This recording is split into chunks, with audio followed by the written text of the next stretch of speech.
ঈদের ছুটি কাটিয়ে আজও রাজধানীতে ফিরছে মানুষ। বরিশাল নদীবন্দরে আছেন রিপোর্টার অপূর্ব অপু, সরাসরি যাচ্ছি তার কাছে।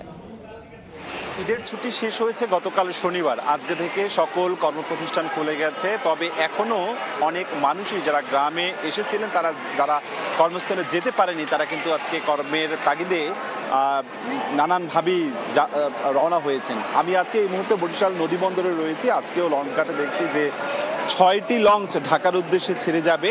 রাত 8:30টার পরপর এই লঞ্চগুলো ছাড়বে ঢাকার উদ্দেশ্যে।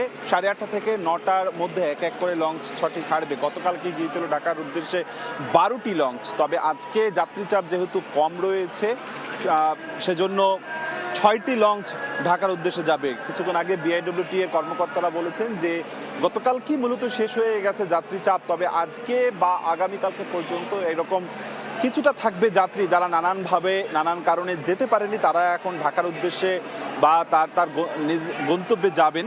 সেই জায়গা থেকে যে লঞ্চগুলো রয়েছে সেই লঞ্চ বাড়তি রাখা হয়েছে। এখানে 6টি লঞ্চের বাইরেও আরও লঞ্চ আছে এখানে। যদি যাত্রীচাপ অতিরিক্ত হয় সেই ক্ষেত্রে সেই লঞ্চগুলো ঢাকার উদ্দেশ্যে ছেড়ে যাবে। তবে তারা ধারণা করছেন, ব্যবসায়ীরা বলছেন যে আজকে 6টি লঞ্চই যাবে এবং আগামীকালও অবস্থাবুঝে ব্যবস্থা এমন একটি পর্যায়ে রয়েছে। আমরা সকাল থেকে বরিশালের বাস টার্মিনাল এলাকার দিকে খোঁজ রেখেছি, সেখানেও দেখেছি যে গতকালকে যতদূর চাপ ছিল সড়কপথে, আজকে কিন্তু সেই চাপ নেই, মোটামুটি স্বাভাবিক চলে এসেছে।